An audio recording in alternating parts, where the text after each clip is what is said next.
Salut, comment vous allez? Happy New Year! Bonne année! Bonne année à tous! Si c'est la première fois que tu me suis, je m'appelle Patricia. Je m'appelle Patricia Mwanza. Je suis une Congolaise de la République démocratique du Congo et j'ai vécu en Afrique du Sud depuis 10 ans. Je suis ta girl à tout moment, ta best friend, parce que c'est ce que vous êtes pour moi. Vous pouvez vous abonner, vous pouvez aimer, vous pouvez partager la vidéo si c'est pour la première fois. Vous pouvez aussi cliquer sur la cloche des notifications pour ne pas manquer de nos vidéos parce que en 2025, nous avons le meilleur à venir. Nous préparons de bonnes choses pour l'année 2025. C'est une année où je veux beaucoup plus apparaître sur les réseaux sociaux, à part les occupations, les multiples occupations que j'ai. Je vous jure, c'est pas facile, la vie des mamans. Je suis contente de vous revoir. J'espère que vous l'êtes aussi. Ça faisait longtemps. Ça fait 1 an depuis qu'on s'est vu. Depuis l'année 2024. Vous vous en rendez compte? Ça fait quand même assez de temps. Alors, il s'est passé tellement de choses l'année passée.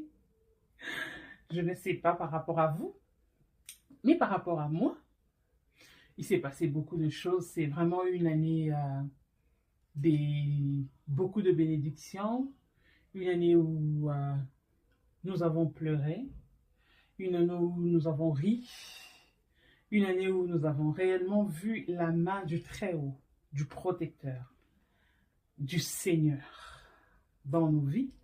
J'ai expérimenté la main de l'Éternel, une année où nous avons vu la guérison de maladies, une année où il y a eu tellement de choses, waouh, remplies d'émotions. Alors, avec vous, je veux partager mes highlights et mes lows. Je ne sais pas ce qu'a été l'année pour vous, mais partageons. Souvenez-vous que je suis à vous et vous êtes à moi. Alors, écrivez-moi sur le fil de commentaires. N'oubliez pas de placer votre commentaire, de me dire ce qu'a été votre année 2024. Mais quant à moi, j'ai choisi d'être reconnaissante. J'ai choisi d'être reconnaissante. C'est un choix que j'ai fait. Celui d'être reconnaissante à l'Éternel pour tout ce que l'Éternel a fait pour moi. De m'avoir gardé. Je ne suis pas devenue millionnaire. Mais j'ai une bonne santé. J'ai des enfants en bonne santé. Mon mari est en bonne santé. Les difficultés, ça ne manque jamais. Je sais que j'en ai eu dans le passé et il y en aura toujours. Mais pour moi, l'année 2024 a été aussi une année de guérison. L'Éternel a guéri mon cœur de beaucoup de pertes que j'ai connues en 2023. De choses. Et l'Éternel a été fidèle. Et en 2024, c'était une année de guérison. Une année où l'Éternel m'a encore montré son amour une fois. J'ai vu sa main, j'ai vu son amour manifester au travers de ma personne, de ma famille. Je lui ai vu me guérir, je lui ai vu transformer les choses dans ma vie. Alors, c'est une année où je suis vraiment, réellement reconnaissante. Alors, je vais mentionner le highlight. En 2024, j'ai essayé de noter ça pour ne pas oublier lorsque je serai en train de parler. En 2024, la première chose, le highlight, j'étais enceinte. J'étais enceinte de ma troisième, mon troisième enfant, ma troisième fille. J'étais enceinte de Kenaya Joanna, que j'ai accouché au mois de juin.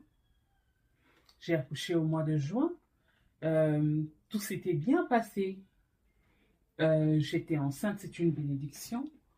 ce n'est pas, je ne le prends pas for granted. Comment je veux dire ça en français? Je ne le prends pas comme si c'était quelque chose qui arrive souvent. Non, parce que moi, j'ai été stérile pendant 5 ans. Je ne me suis pas mariée hier, mais j'ai des petits-enfants. Et c'est pour moi une grâce de concevoir encore une fois et d'avoir les enfants. C'était vraiment quelque chose de bien, mais qui est venu. Bon, on va parler de ce qui s'est passé de mauvais après. En 2024, j'étais enceinte. Et une grossesse qui a abouti jusqu'à la 41e semaine. Une grossesse full terme qui est arrivée jusqu'à son pic. Je suis allée jusqu'au bout de ma grossesse sans avortement. C'est une grâce. C'est une faveur. Quoi d'autre de spécial qui m'est arrivé en 2024? En 2024,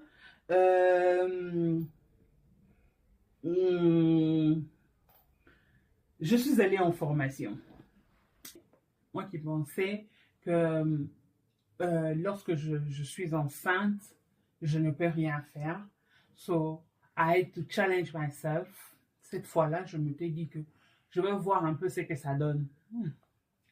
Aller en formation tout en étant enceinte. Parce que lorsque je suis enceinte, waouh, c'est juste un autre monde. Je suis malade, je me sens mal, je me sens fatiguée. Donc, il y a tellement de choses. Alors, cette fois-là, je m'étais dit, pourquoi pas? Pourquoi ne pas essayer d'aller en formation? Parce que j'en avais aussi besoin. Je voulais quand même en savoir plus, vu que c'était un domaine où je suis en train de penser m'élancer.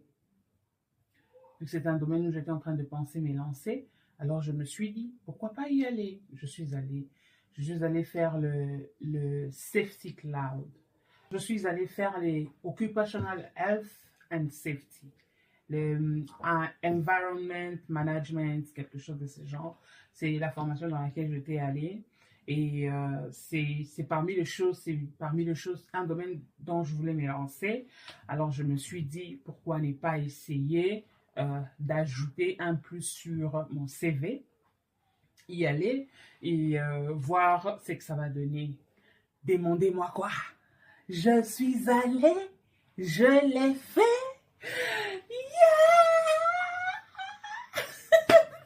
Et j'ai fini.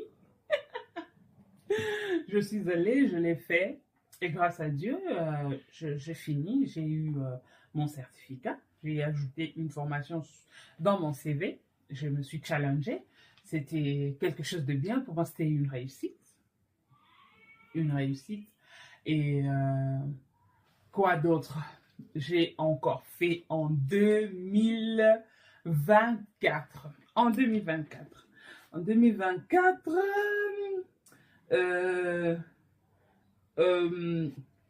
nous avons déménagé. J'ai déménagé de chez ma grande sœur d'amour, que j'ai l'habitude d'ailleurs de montrer sur les réseaux ici. J'ai l'habitude de montrer, c'est elle mon chauffeur préféré. J'ai déménagé de chez ma sœur. J'étais là depuis plus d'un an. Je suis là depuis plus d'un an. Et puis, nous avions déménagé de chez nous. Nous étions dans une autre province. Le temps de venir dans cette province, nous sommes restés chez elle. Le temps de nous réorganiser, voir par rapport au travail de mon mari et autres. Alors, nous étions là, moi, mon mari et mes enfants, nous étions là et ils ont ouvert leurs bras, ils nous ont accueillis et chose qui était bien d'ailleurs, je regrette de les avoir laissés, mais j'appelle chez elle la parcelle familiale. Alors, vous savez ce qui se passe, n'est-ce pas, dans la parcelle familiale. Comprenez vous-même. Alors, on avait passé de bons moments là-bas, mais il était temps de partir. Il était temps, le bébé numéro 3 était en train de venir, alors il fallait préparer un endroit pour le bébé numéro 3, et puis aussi, il fallait finalement qu'on aille vivre chez nous. vu qu'on est déjà habitué à vivre chez nous depuis. Nous n'étions là que pour un temps et ils ont ouvert leurs bras, ils nous ont accueillis et il était temps de partir. Et on a déménagé. Chose que je pensais que je n'allais pas faire en étant enceinte, mais cela a été fait. Cela a été fait avec la grâce de Dieu. Cela a été fait et c'était fait avec succès. C'était vraiment fait avec succès. OK. En 2024, j'ai été restaurée. C'était une année une année de restauration. L'Éternel m'a restaurée. L'Éternel a restauré mon âme. L'Éternel a restauré ma vie de prière. J'étais vraiment, vraiment dans la joie. Je ne vous dis pas. C'était une année de paix. Ce n'est pas que j'avais tout, mais j'avais la paix. L'Éternel m'avait donné la paix. L'Éternel m'avait donné la paix, il m'avait donné beaucoup de paix en 2024. Et c'est pour ça qu'on dit la paix au milieu de troubles, tu vois. Donc, la foi en Dieu ne veut pas dire qu'il n'y a rien dans les alentours, que tout va bien. Cela ne veut pas dire que tout va bien. La foi en Dieu, c'est croire en Dieu même lorsque tout va mal. Parce que demandez-moi quoi? Dans mes moments de faiblesse, bon, on ne parle pas encore de moments de faiblesse. On est encore dans le moment de bonheur. Alors, en 2024, j'ai donné naissance à ma fille. Vous voyez, j'étais enceinte et puis j'ai donné naissance. C'est une grâce. L'accouchement s'est bien passé. Mon enfant allait bien. Déjà le lendemain, nous étions en dehors de l'hôpital. Déjà le lendemain, j'ai accouché bientôt. Ici en Afrique du Sud, on observe pendant 6 heures ou plus. Si vous avez des problèmes de tension, de problèmes de sucre ou bien, on va vous retenir pour essayer de manager et voir si tout va bien se passer à l'extérieur de l'hôpital. Mais dans tout le cas, on vous libère. Lorsque vous allez bien, on vous libère. Et moi, j'allais bien. Mon bébé allait bien. On n'avait aucun problème. J'ai prié à la maison. J'ai demandé à Dieu de me garder pour que cet accouchement se passe bien. J'ai dit à mon enfant, on part à l'hôpital. On part pour qu'on puisse nous aider, que tu sortes et que tu rentres à la maison avec moi. Alors, il n'est pas question de rester là-bas. Là-bas, ce n'est pas chez nous. On doit partir et on doit rentrer. Là, je suis en train de t'amener. Je veux rentrer avec toi. J'ai prié Dieu et puis on est parti. On est parti et on est retourné le lendemain. Ouh! Si ce n'est pas Dieu, qui peut faire ça? Alors, j'ai vu la main de l'Éternel dans mon accouchement. Dieu a été avec moi. Alors, j'ai béni l'Éternel pour ça. Vous voyez? Et puis après, vous savez ce qui s'est passé lorsqu'il faut mentionner le moment faible. Je veux parler beaucoup plus des problèmes que j'ai eus durant la grossesse. Waouh! Une grossesse très difficile, au point où je me suis décidée de nommer mon enfant après moi-même. Parce que c'était difficile, je vous jure. C'était vraiment difficile. C'est vraiment difficile. J'avais des maux d'estomac intenses. J'avais des nuits où je ne dormais pas. Je ne pouvais m'asseoir. Je ne pouvais me tenir debout parce que j'étais en douleur. C'était une douleur atroce. Mon mari est médecin. Il pensait même que je pouvais avoir un problème au niveau du pancréas. Imaginez-vous la gravité. Alors, il se disait peut-être que c'est un problème lié au pancréas. Et moi, je suis en train de dire, je les refuse au nom de Jésus. Moi, les douleurs que je suis en train de ressentir, ce sont des douleurs au niveau de l'estomac. J'avais des fortes douleurs au niveau de l'estomac. J'avais des douleurs, vertiges ici et là, des malaises impossibles, je vous dis. Si ce n'était l'Éternel, je ne me serais pas en sortie. Mais cette grossesse, elle n'était pas facile du tout. Et je ne savais même pas que j'allais sortir de là, vainqueur, avec mon bébé entre mes mains. Je n'avais aucune idée, je vous dis. Je n'avais aucune idée. Mais Dieu, tellement il sait faire les choses. Ouh, alléluia! L'Éternel m'a préservé. Il a préservé ma vie. Il a préservé la vie de mes enfants, de mon enfant.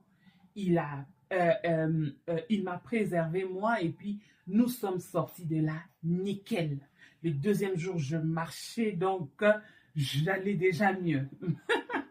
Bon, disons-le, hein. Et quelque chose d'autre, c'était a very slow recovery. Comment je le dis en français? Je me suis remis difficilement. J'ai eu 3 accouchements. C'était ma 3e. Mais c'est là, c'était difficile de me remettre. J'avais des maux des dos très intenses, très intenses. Marcher droit comme ça, je n'arrivais pas. J'ai marché lentement. À 1 mois d'accouchement, je marchais comme si je venais d'accoucher hier. Ma démarche avait complètement changé. Je ne sais pas si elle s'est améliorée aujourd'hui, mais la démarche avait complètement changé. Tout avait changé en fait. Tellement je me sentais mal.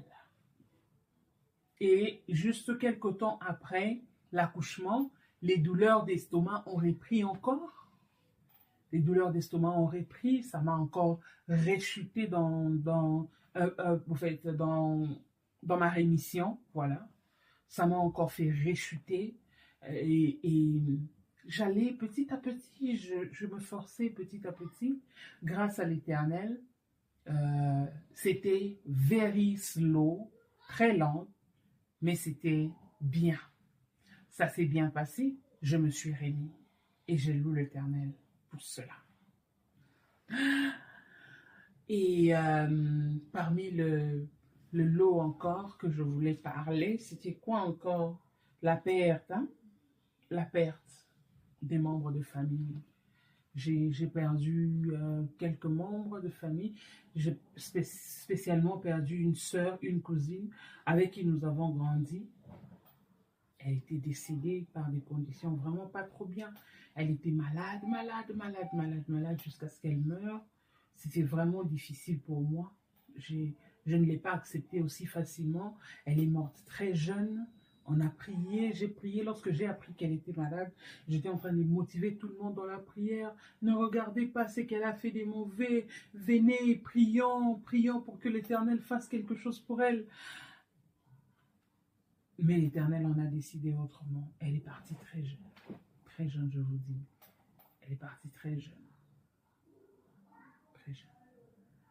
Et que le nom de l'Éternel soit béni, lui qui donne et qui reprend.